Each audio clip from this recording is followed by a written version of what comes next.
Thank you very much for this introduction.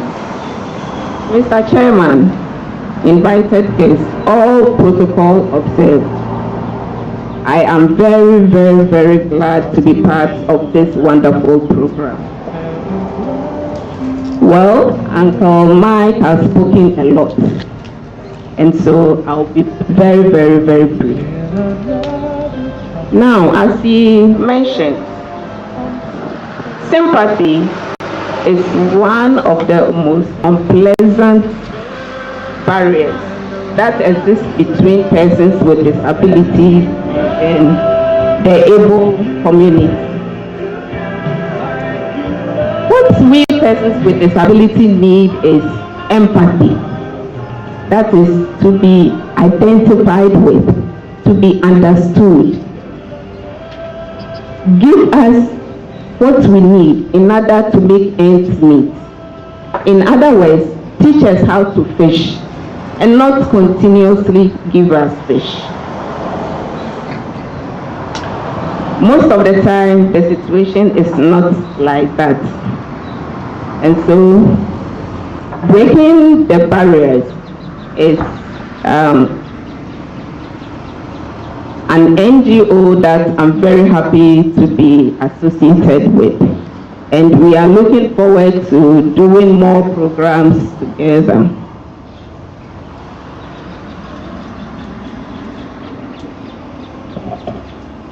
Mr. Chairman, the government, policymakers, religious groups, civil societies like NGOs, disabled people's organizations, opinion leaders, community leaders have to join in this honorable task. The reason is that 10% of our population is persons with disability. Ghana government has done very well in the eradication of polio. However, the increasing number of other factors or contributors to the disabled population is at an alarming rate. For instance, Accra Metropolitan Assembly's national report issued in 2013 shows that over a period of 10 years, my mic is worrying me. Over a period of 10 years, road traffic accidents claimed a total of 20,503 lives and recorded 63,384 injuries and incapacitations. Ladies and gentlemen, when these injuries and incapacitations become a way of life, they are termed as disabilities. This report is alarming, and this has called for the urgent need to address barriers that exist between persons with disabilities and the able population. Most of these barriers are created by myths, cultural beliefs and practices, and then the society that we live in, just to mention a few. In this forum, I am going to address how individuals, that is you and I, can help remove whatever is preventing persons with disabilities and the able community to live in harmony.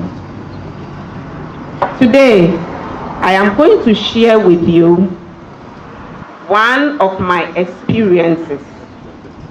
In other words, I'm going to encourage you to learn and to develop the habits and the culture of identifying with and understanding someone else's feelings or difficulties. That person may or may not be a person with disability. Ladies and gentlemen, before I continue, I want to draw your attention to the fact that barriers around persons with disabilities are so strong and contagious that most of the time, family members are seen in the eyes of persons with disability. Now to my experience. This experience or scenario is about getting employment. A very, very sensitive area for persons with disabilities. Unlike my colleagues from the Ghana School of Law, I never undertook any internship during my vacations for various reasons that I don't have the time to share. Yet, when I completed school, I wrote numerous, and when I say numerous, I mean numerous application letters to public institutions and then to one law firm. Ladies and gentlemen, my follow-ups on my applications to the public institutions revealed that due to the bureaucracies in the public institutions, recruitment takes time. And after 3 months of coming out of school or being called to the bar, I couldn't continue to be at home. Besides, I needed the money because serious people out there were working. As a result, I had to follow up on the private law firm. My father had in various ways taught me that before, can you hear me without the mic? You can't. As a result, I had, my father had in various ways taught me that before I embark on any assignment, I need to prepare. The first step under preparation is to ask for God's favor. The second step, I went onto the internet and read everything available on that law firm. And then, on the internet, in a scale of preference, I made my choice of the department I would like to work with. I then looked for a need in the firm that I could satisfy, as well as an interest the firm needed to develop. Then the third step began. That was the action time. Knowing very well that the entrance to that law firm was not accessible, I had no choice but to go there one evening with a carpenter. To do what? To mount a detachable wooden ramp.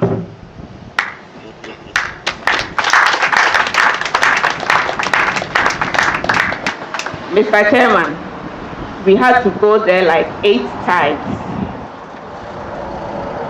8 different times in order to work on that wooden ramp. The reason is that the carpenter was new to my way of doing things, and I refused to give up on myself and on the carpenter.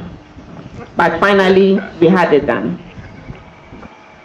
Mr. Chairman, I want you to know that on my first visits, on those evenings of ramp mounting, the first person I met was the 9th security man. I walked up to him, greeted him, and told him that, "Sir, I am coming here tomorrow morning to transact business. And because your premises is not accessible, I need to come here this evening and mount this detachable ramp so that I can access the place." In fact, I don't remember he spoke. Neither did he protest. He was shocked. Whatever accounted for the shock, I don't know, but in fact, I didn't bother to know. And so we worked on the ramp. Other late night workers and some lawyers came by. None of them spoke to us. They ignored us, we also ignored them. But then, when I saw the CEO, whose picture I had seen on the internet passing by, I walked up to him, greeted him, and introduced myself. I told him exactly what I told the security man. But then I added, I need employment in this law firm. And in fact, you are the very person I'm coming here to see tomorrow. So I'm very, very happy to see you. This man replied, I wish I am in charge of employment here. With this, your initiative, I will have them organize an interview for you. And you have my recommendation. Oh! Pretty soon, 2 partners came by. And this CEO, who I had seen for the first time that night, gave high recommendation about me to them. Fortunately or unfortunately, the third lawyer who came by was the head of one of the departments I had expressed interest in to work with. So, upon all the recommendations that the CEO gave to this young lawyer asked the CEO, "Sir, how are we going to pay this lady? Since the courts are not accessible, you know that in this law firm, you eat what you grow. So with whose money are we going to pay her?" The CEO turned to me and told me, "Answer him." So I replied humbly, "Well, thank you for your concern." That's what I said. "But I will find solution and I'll find ways and means of assessing the other flaws. But in the meantime, I will plead with you. Kindly assign cases with the ground floor courts so that I can be working on those cases." Then he turned to the CEO, "CEO, we have no space for her." This infuriated the CEO. He asked him to be innovative. Mr. Chairman, ladies and gentlemen, I am very glad to tell you that something worked for me that night, and that was empathy. The CEO identified with my problem, he understood me, and I got the employment.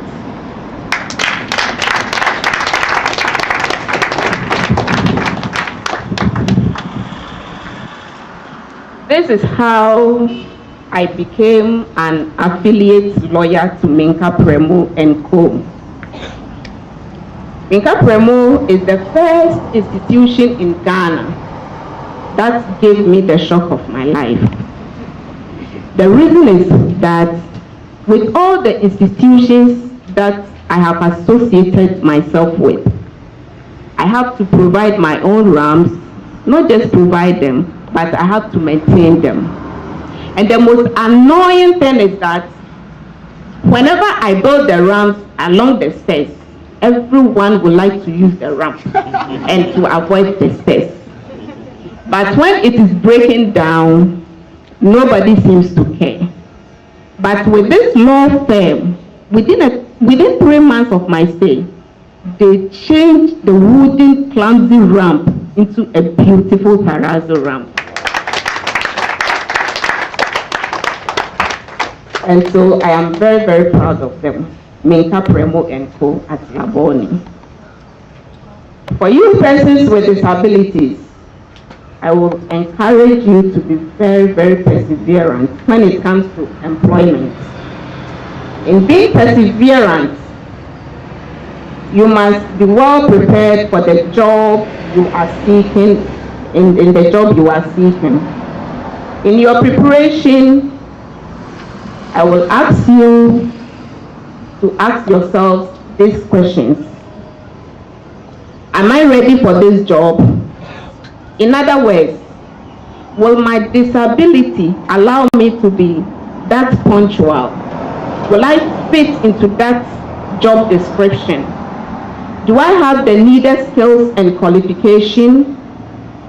Am I sure that is the job I want to do? And then, how much knowledge do I have on that company and the position I am applying for? Ladies and gentlemen, I will encourage you to be bold and to have confidence in yourself, as Uncle Mike has said. Try to be on top of affairs and sound very convincing. Don't be found fumbling and be confused, exhorting your employers, your would-be employers, to consider your disability and find a befitting position for you in their establishment. That can never happen. Remember, and I'm not saying that with any excuse, there is no mercy for the cripple when it comes to this world, and especially with employment. So arm yourself, be perseverant, but again, don't give up. You need to show yourself approved. In other words, what do I have? What kind of skill do you have that the establishment would tap for its progress? All of us, we are supposed to contribute something to the establishment. What do you have to give?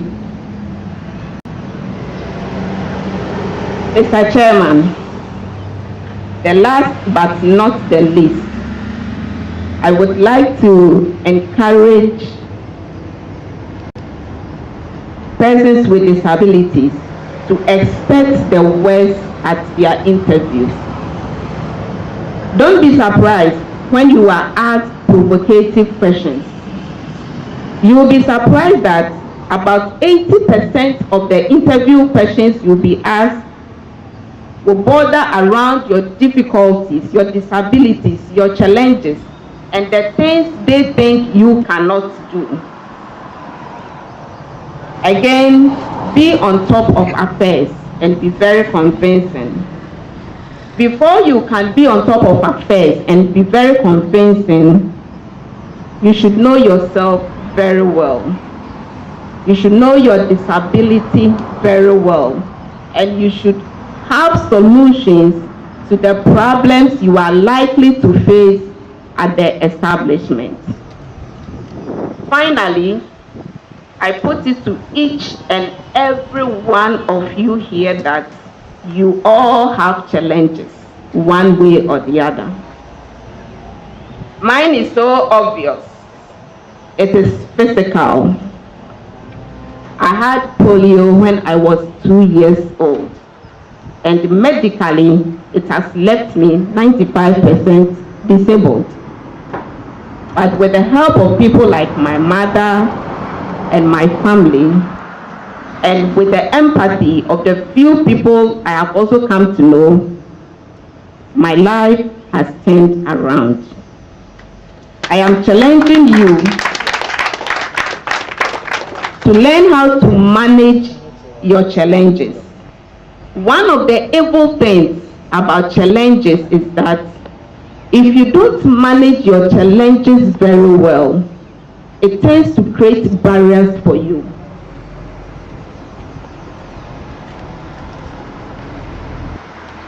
Mr. Chairman, with your permission, I want to encourage each and every one of us here to break barriers and not to create barriers.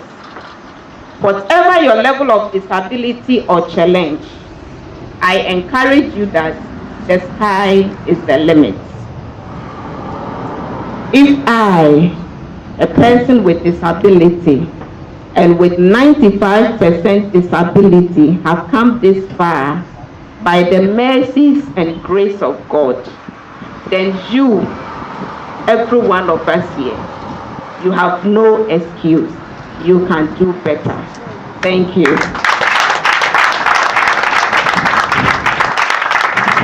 Over here. Thank you very much, madam. Thank you so much. Turn to your left and tell the person there, be bold. Be bold. Be bold. Come to the right now. Be bold. Be bold. So from today onward, we are on the University of Ghana campus. Mr. Festus Agbenezi.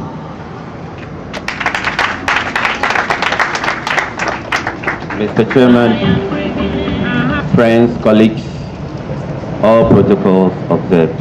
My name is Festus Agbenyezi, a visually impaired person and a former student of the University of Ghana, Upako Hall to be precise. Majored in political science and history, think about 2006. And then after completion, since our sister and our mother dwelled much on employment, that is where I will also pick it up from. After my national service at the ICT Center, I stayed on thinking I was going to be employed, but probably God knew why I wasn't employed there. So I left the place and then sat at home for almost 2 years without a job. Tons of applications I have to write. I wouldn't like to mention companies, so I would just leave it at that. You go there and it's like, oh, our facilities cannot support you. Come today, come tomorrow. Irrespective of all the things, the certificates you show to them, they'll tell you, we can't work with you. So one day I sat and said, people are doing radio, people are doing TV. I can talk, irrespective, I can't see. I'll be able to do it, so let me give it a chance. So then I heard one man, I hope you all know him, Tommy Ananforsen. So I approached him, I called him and told him that I want to come and see him in his school. So he said, okay, come, let's talk. Around Laboni, so I have to pick a car from Tema. So I went to his office. The very first time I go to his office, I crashed the door. And I have to tell the door, sorry. You know? And he said, well, I like your confidence. Even though he was a bit skeptical, he said, let me give you the chance to come to my school. So he gave me the admission letter and everything. Then I started. As a matter of fact, I was the only blind person in the class of about 20.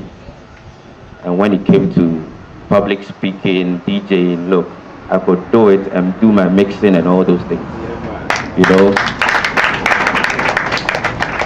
So instead of taking full school fees from me, he said, no, he's going to take half because he wants me to know that what I'm doing, he's impressed with what I'm doing.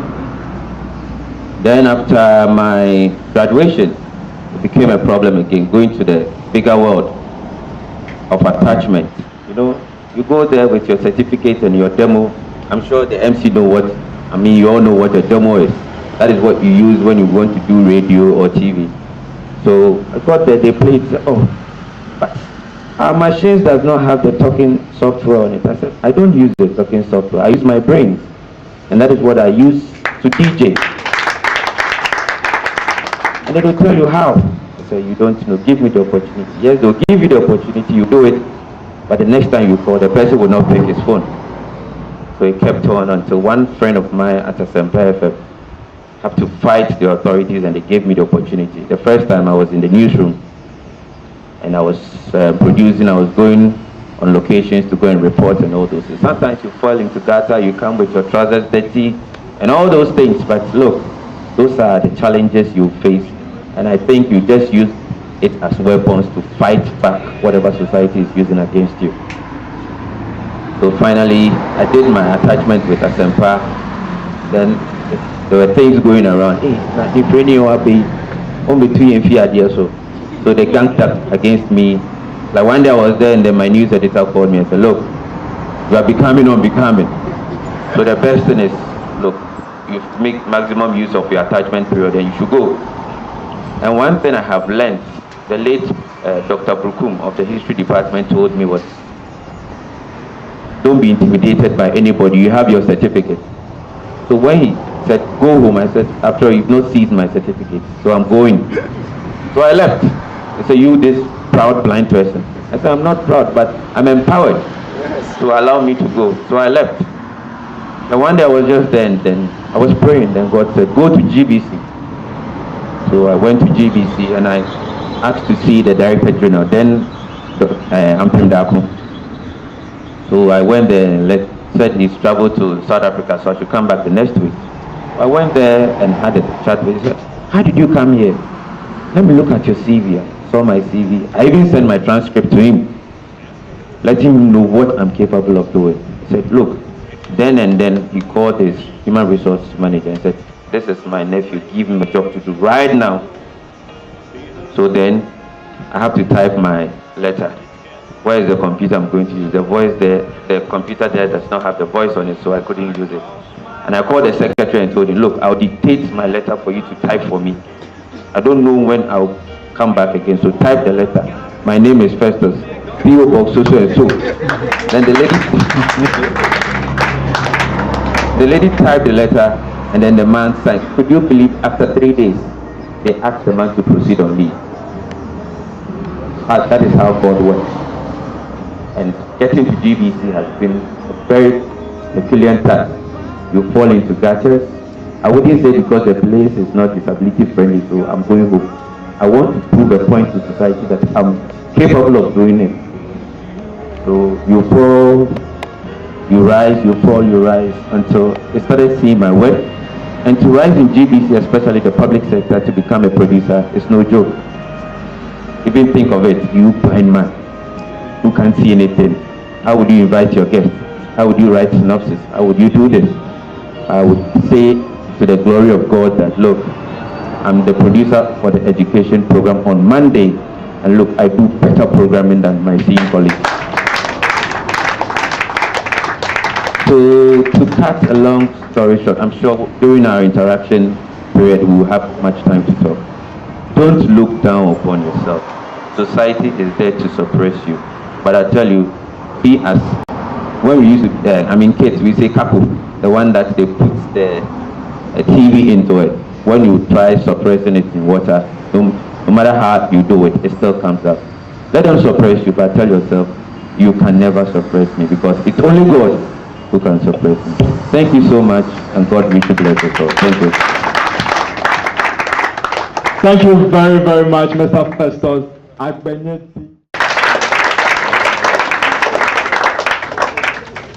You've done so well listening to all these people. And I think you deserve a round of applause for yourselves too. We've gotten to that point where you can ask the questions you want to talk about. The problems that you are facing, peculiar, who would like to help you? First 5 people. I'm giving the opportunity to 5 people to ask questions. What do you want to talk about? And I'm happy that Prof is here. Prof, I'm always... And Prof, when is the university going to open its door to students with disability to do all programs, especially those that they can do? Medicine, engineering, call it what? Thank you. Please, when we were talking, spoke about the fact that parents play a role in why people with disability end up on the street.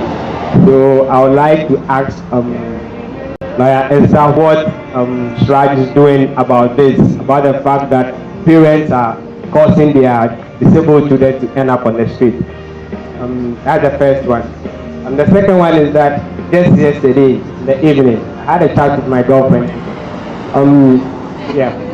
We're talking about, I realized she was a little bit disturbed about my disability, and though she was comfortable, she told me when it comes to her parents, she's a bit shaky whether they would accept me or not. So I want to know if you went through any such problems during the time you wanted to marry, and then what you did about it. Thank you. I think he spoke with regards to, the swag, the confidence, and whatnot. But I believe that as human as we are, we have various temperaments. Some are sanguine and whatnot. But then I would like to look at it in 2 major forms, in the sense that some are those we call the extroverts and those we call the introverts. So in that case, how do you deal on that personal level to break that boundary and step out? And secondly, the second part of that same question, you are addressing us as a group currently. So how would we be able to look at breaking this boundary, on a collective basis as a group, here on University of Ghana campus? And secondly, I think the question would go to lawyer Miss Jency. I'm not quite sure. I think she spoke so much with regards giving us statistics and whatnot. But what I think, or what I would like her to clarify, since she has, the legal background, is the focus that we have as a country with regards to legislation here in Ghana to ease, life for people with special needs. Thank you very much. We've spoken a lot about barriers, and in my own view, I've identified about 3 barriers: personal barriers, societal barriers, and institutional barriers. I think the personal barrier that is coming from the side of the persons with disability, we have overcome them to some extent. But the institutional barriers are worrying us, and I don't know what we here are doing about it. Let me just add an instance. The first day I came to the University of Ghana and I came to special needs, I was very happy the way Prof handled my issue. He was not there. When they called him, he said he should write a letter quickly. After I've gone through all the processes, my first letter, I was told it was at lecture. I was climbing. I got to a point I had to rest until I got there. In the university, not aware that in that particular class, there was going to be a disabled person, because in the form I did indicate. Now, Madam Esther and other stakeholders, if you look at the cost of educating a disabled child, Students build on what they have learned right from SSS. See, if you did science there, if you come here automatically, you'll be allowed to continue with science. I know of some students with physical challenges who are doing biochemistry.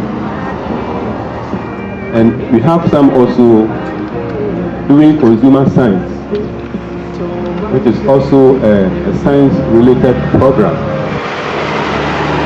But if you go to our SSS, they don't have facilities, especially for the visually impaired, doing mathematics and all the sciences. See, so it's not a problem only related to university. It's a general, it's a nationwide problem that all of us come together to find a solution. So I think that is what I have as an answer to Lawyer Prempong's question. Thank you. Thank you very much. Shraj will not investigate or act on any issue or case unless you lodge a formal complaint. If you think your rights are being violated or they are being abused, kindly walk to any of our offices. And if you feel your parents are not doing what they are supposed to do, walk to Shraj, no matter your age. But Shraj on its own cannot. It will only advise, but there is nothing it can do. Thank you. So, in a case where these are, who don't even know Shraj exists, what do they do? Well, every child has a guardian, and we are supposed to be each other's neighbor. If you come across some kids and you happen to know their home, that they have parents, they have families who are ignoring this child, they are not doing what they are supposed to do, you as a good Samaritan, you can come and lodge complaint on their behalf. I think you can answer the other question on marriage. On marriage? Yeah. Well, I think Mike will do that because he has loads of experience. Thank you for the question. Thank you, Esther. Just to make a clarification, I'm not saying that parents are the causes why the children end up there, but parents also play a part. If we get the socialization right, for instance, myself, and also when I take Esther, we were blessed with parents who did not look at our challenges and who did not consider what society would say, but put us into education. I was into mainstream school at University Primary School, and where we have all forms of children there. And so before I stepped out of that school, I was able to fit into society because I didn't have any problem presenting myself.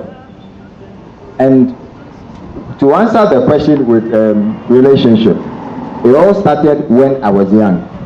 Because when I was at University Primary School, like I said, I felt and looked and behaved like one of any other kid. And so even the girls, they all liked me. I didn't have a problem at all. But you see, when I got into university and I managed to grab, like you grab, one thing that made the difference was the understanding between myself and my wife or my girlfriend then. Because she understood who I was. She didn't see my challenges. She saw who I am. And so when it got to her parents, she presented me as how she sees me. Of course, every parent, it doesn't matter whether you have a challenge or not, every parent would ask some questions or have some issues with regards to the choices we make when it comes to relationship. So every parent would have concern. But it depends on how you prove yourself, you present yourself to the parent.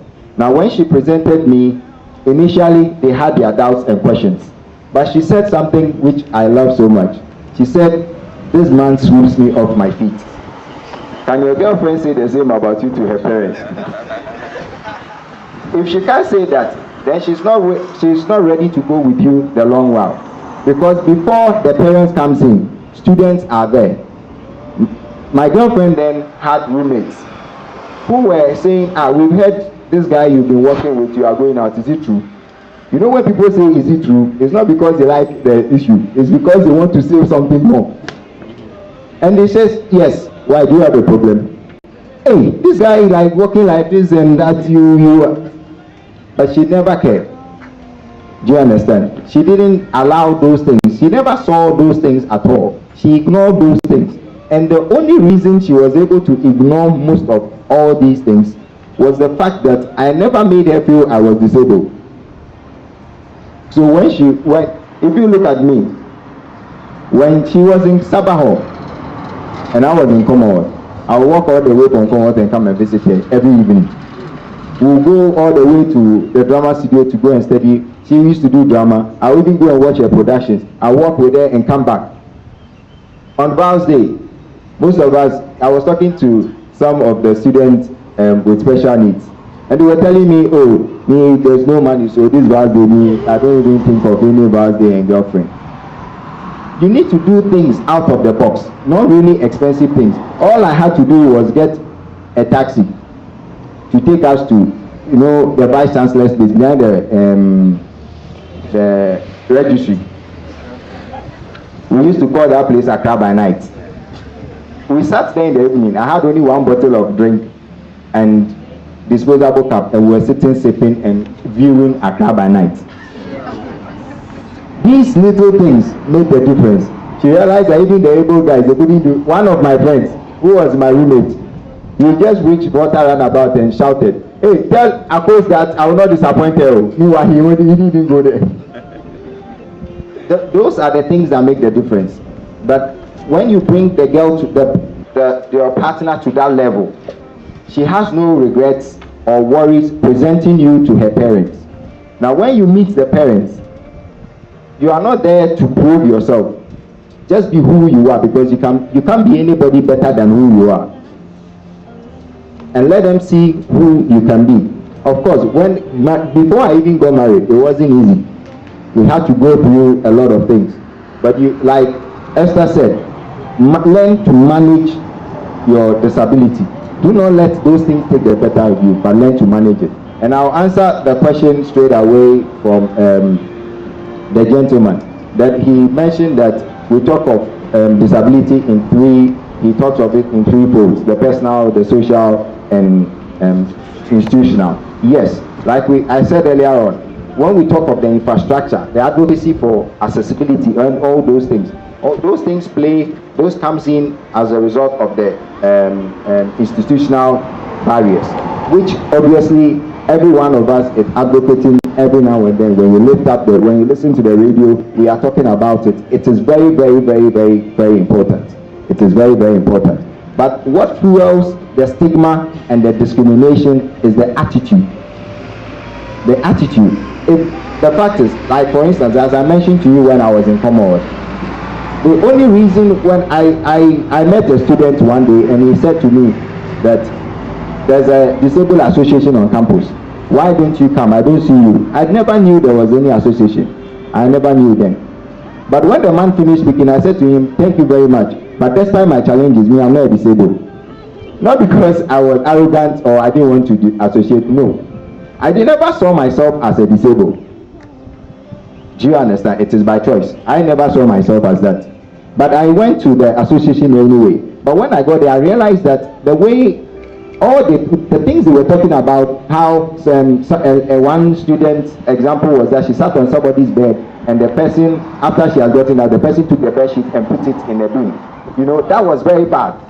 Okay? But I was trying to tell them that, yes, these experiences are bad. But don't dwell on these experiences. You know what I got back? What I got back from the association, most of the members, was that you, because everybody likes you on this campus, you don't know what we are talking about. Before I was coming to the campus, did I bring all the students with me from my house? I didn't. I had to break those barriers.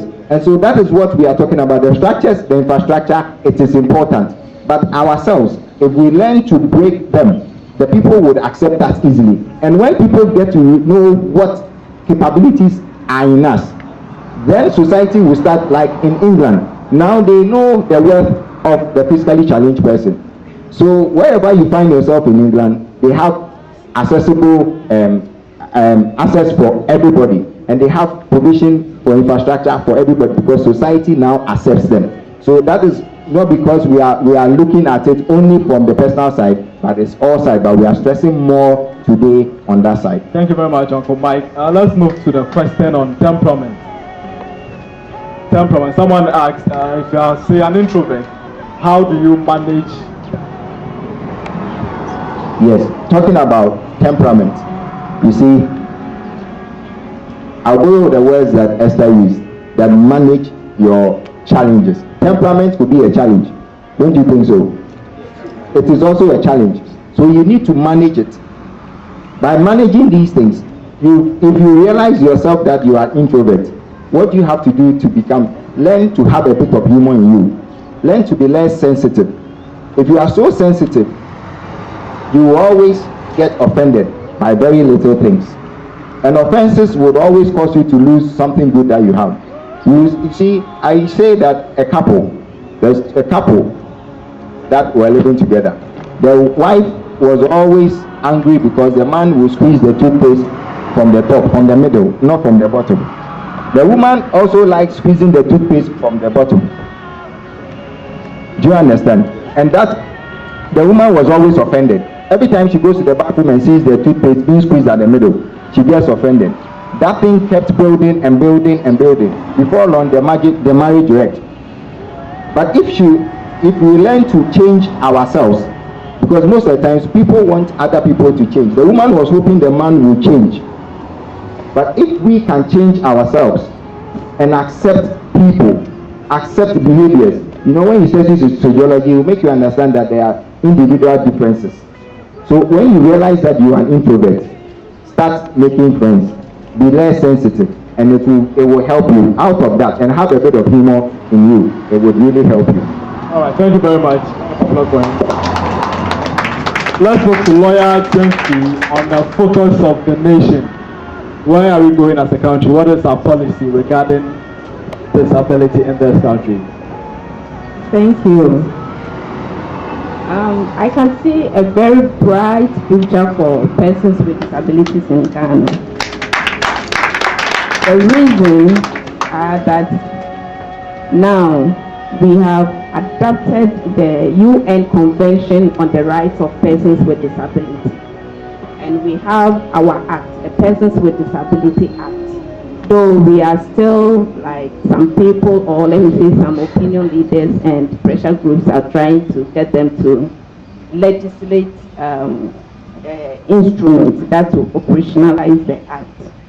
But in all of this, at the end of the day, all these acts and legislations are going to unfold a lot of policies that will make our life better than it is today.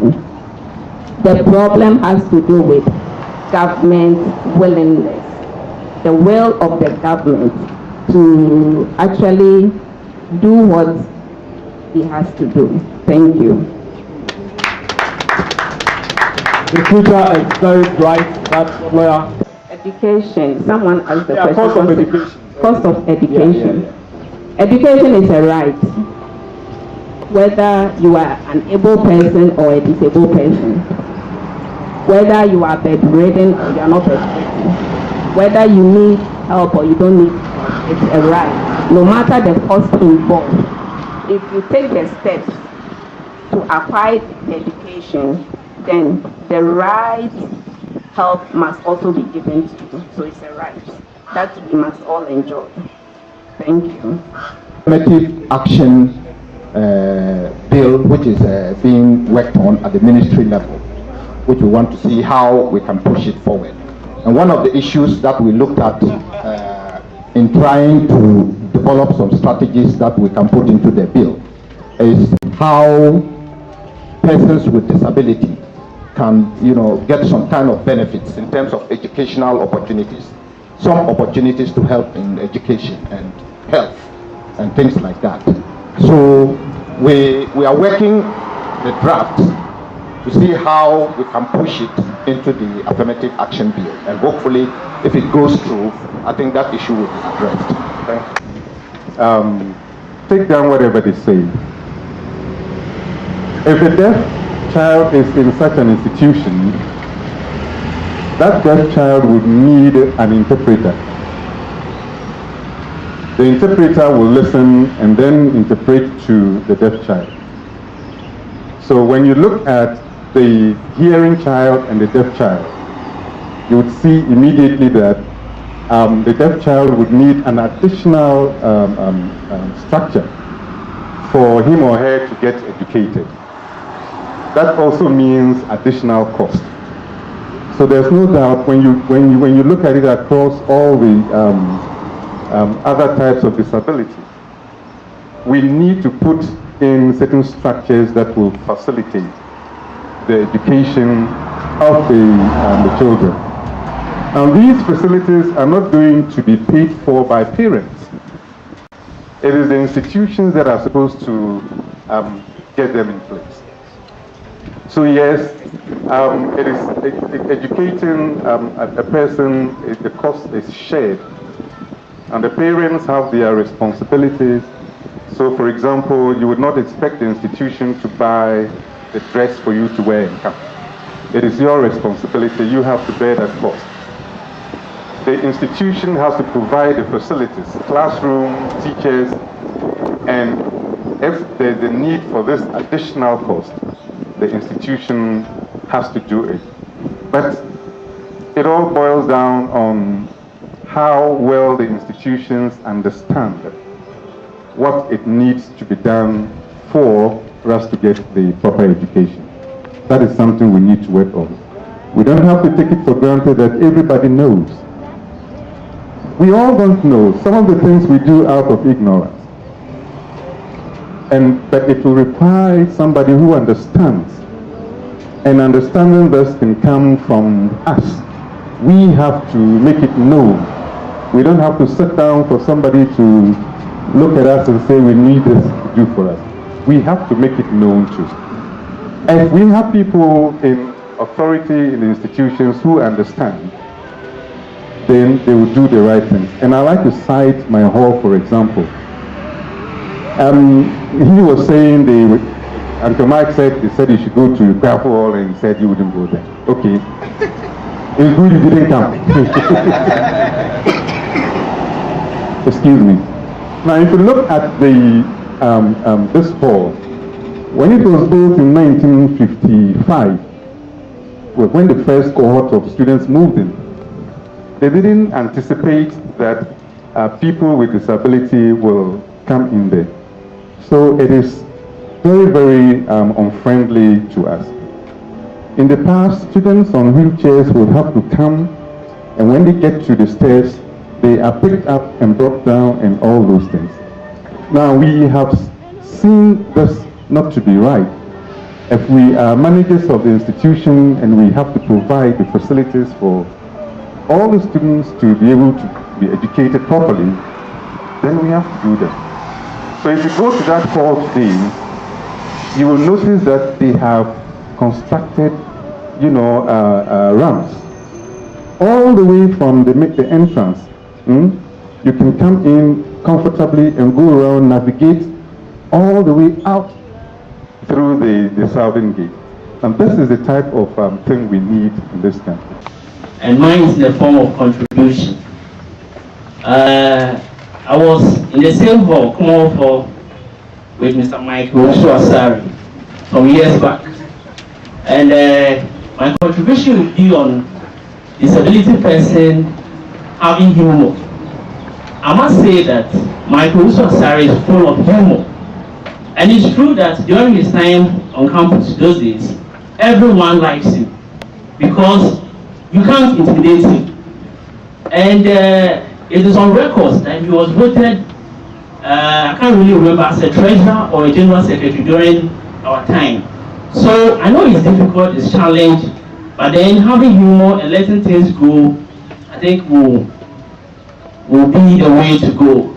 So, Mr. Asare, I don't know if I'm permitted to mention your nickname. Yeah, we used to call you Manzori. We are very proud of you. Thank you.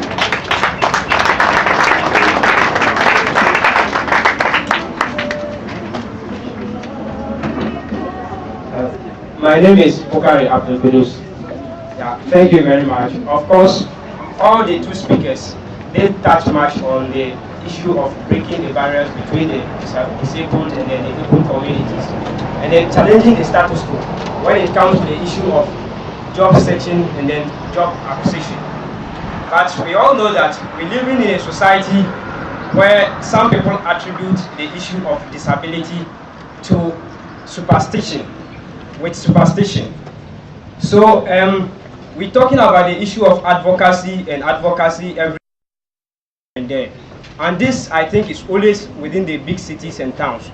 But when you go to the grassroots, that is the countryside, in the villages, there are some people who still keep their children, who still hide their disabled children in rooms because they don't want them to be seen, because they think that when people see them, it's a disgrace to the family and then to the society.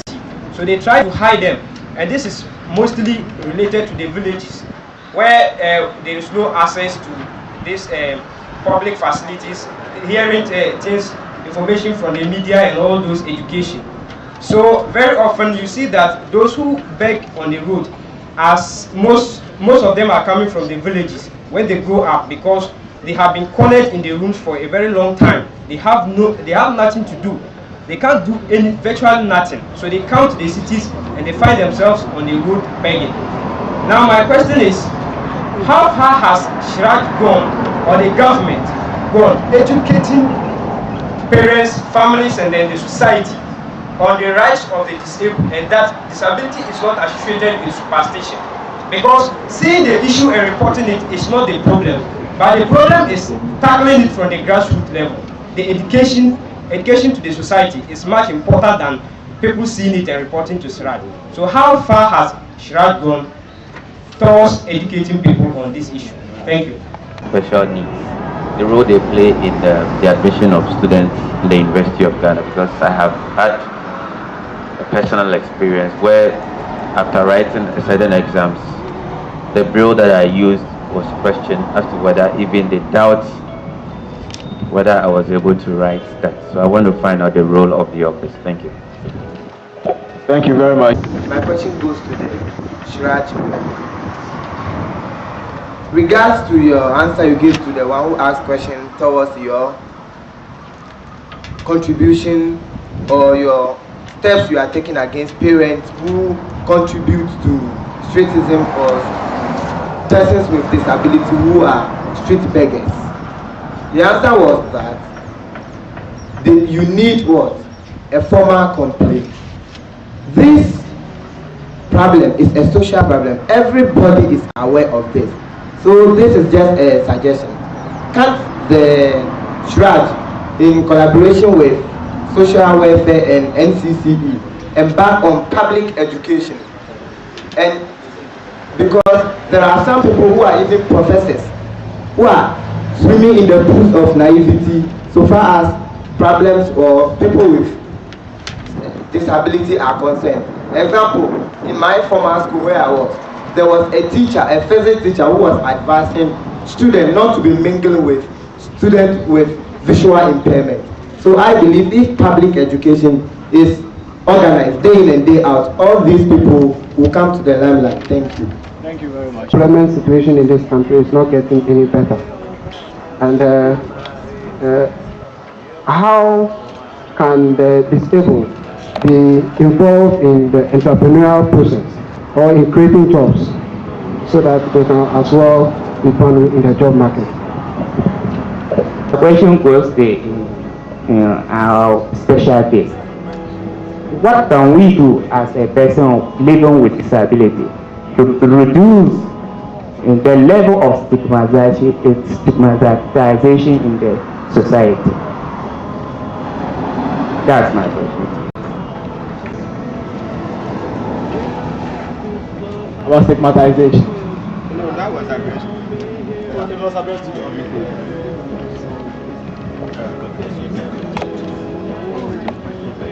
Okay, thank you very much. When it comes to stigma and discrimination, it's something that we can't take away from society, because stigmatization and discrimination are in different ways. People stigmatize against people because of their tribes. So remember that these things are there, so bear that in mind in the first place. But what you can do so that it will change that stigma is that you yourself need to break the way they see you, present yourself right. Now, one thing is, look sharp, dress nicely. Nobody cares more about your physical appearance than you should. If you appear nicely, well dressed, it doesn't mean go and spend all your money on expensive clothes, no. But if you look and very nicely and decently dressed and come in, it gives you some confidence, because if I know I'm walking and I know I'm looking good, I feel good. If I know I'm walking and I'm smelling good, I feel good. Do you understand? If that confidence is there, the person coming to approach you with that stigma can't even walk to you. Now, if I get out of my car right now and I went to Peter Pan yesterday, as I got to Peter Pan, I only got out of the car. When I got out of the car, the stereo was playing. The people around, they were nodding their heads to the sound that was coming out of the stereo. Now, when I came out and I took my crutches, and with my sunglasses on because the sun was on, I was looking good. The guys were like, but this boy. Now they can't approach me. When I got there, everybody was opening my door. Oh, yeah, hello sir, hello sir. If I had gone there looking shabby, do you think they will say hello sir to me? We went to Obodu FM with the president of your association. When we got there, the presenter looked aside and said, hey, these guys are different type of people with special needs. Is it because they are from the university? That is why they dress so nicely. They're looking too smart. So appearance is one of the things that, perception, appearance is very important. Look good.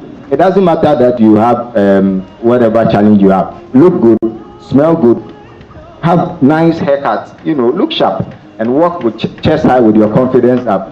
And when you do that, the stigma will definitely come down. We heard there's a blind person here who produces the breakfast show. They say you say my name is Bertha, because I make things easier. I send him more stuff, my topics, I virtually do everything. I communicate with him in text and everything. I don't believe you are blind. It's true. So I believe in one thing, that you should brand yourself and add value to yourself. The way you do, you sell yourself in the way you perform. So let's all add value. Thank you. The way you sell yourself is the way you perform. Words of wisdom over there. Let's move to Professor on the role of your office.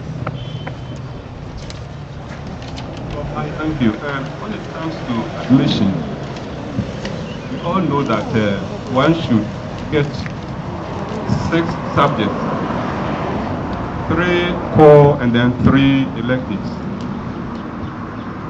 Now, depending upon the program that you want to do, you want to offer a social science program, you need your social science studies, your English, and then mathematics.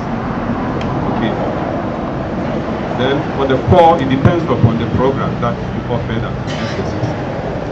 Now, coming specifically to the disabled students, for the visuals, we don't expect them to come in with maths and then science. Because we know that the schools for the blind in this country do not offer maths and then science. So we don't use that as a basis. So for the visual impaired, you need your social and then your English, together with your 3 or electives. And here we don't look at the cutoff. You only need a minimum. That is for each of the subjects, you don't have to get less than C6. That is for the visual. Now, for the others, let's say those with mobility problems and then the hearing, we expect them to get their mathematics and then science, also not less than C6, together with the 3 electives as well. Now, what we do is that we rely on the admissions office. They do the shortlisting. After shortlisting, our office is informed. So we organize something like, I don't want to call it an interview panel. Now, this panel is made up of the coordinator of the office. Then we have the director of medical services. Then reps from the admissions office. We do something like interaction. You see, and then we invite the students, those that we shortlist. So we do some sort of interaction to be sure to confirm the level of disability of those who have applied. Then thereafter we issue letters, admission letters, that is through academic affairs. And it doesn't end there. We also work towards their accommodation. So the office, in a way, is helping so far as their admission. Thank you very much. A round of applause for him.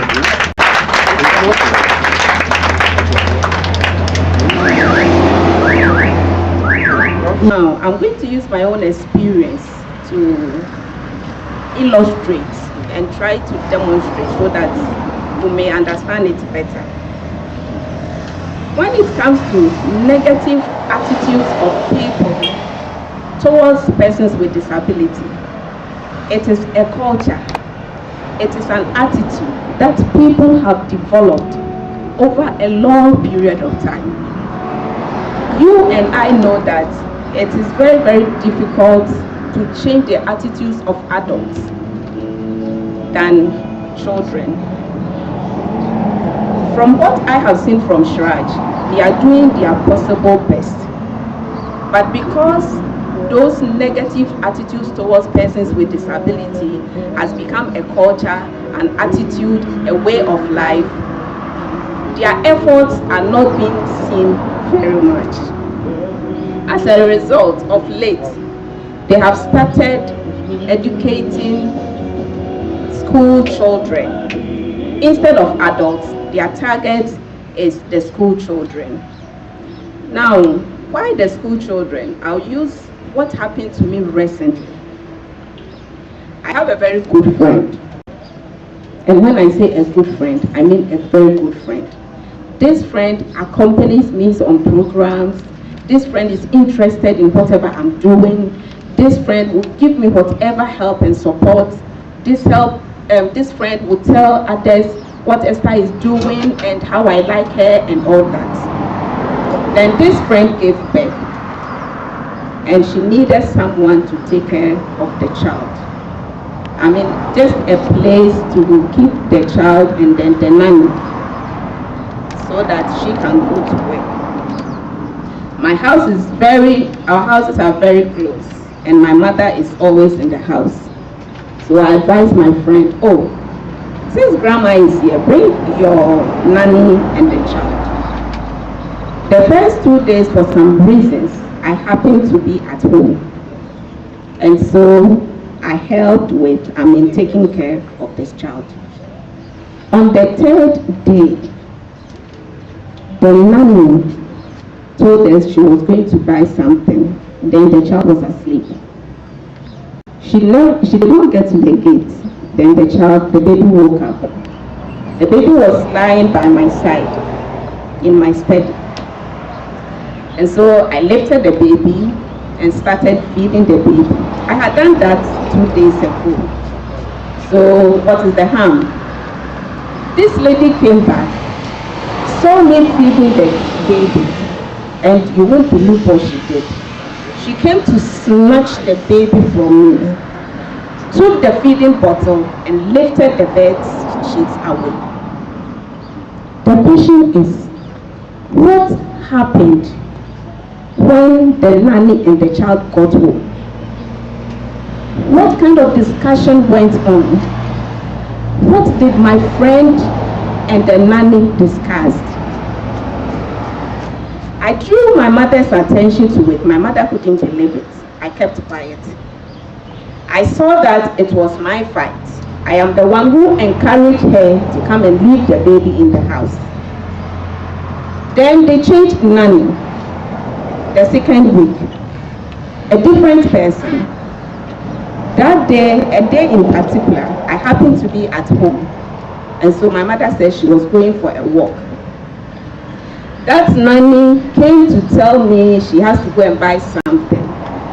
And meanwhile, the baby was fast asleep at her back. So I thought it would be prudent for you to walk on the hot sun with the baby. So just come and put the baby here beside me. She said, no. If grandma is not here, I am not leaving the baby in the house. What can I do? I can't be mad with my friend. But it was a very big disappointment to me. I don't know what my friend has been discussing with the nannies, but the 2 nannies who came to my house exhibited the same attitude and the same, more or less, they were following instructions to the latter. There is nothing I can do. I just have to be tolerant. I have to exercise patience, and I have to be very forgiving. But I can say that the work that Shraj and NCCE and all of us are doing here, our generation may not enjoy the fruits of our labor. But if we are able to target the children, then the disabled population that will come after us may see a better Ghana than what it is today.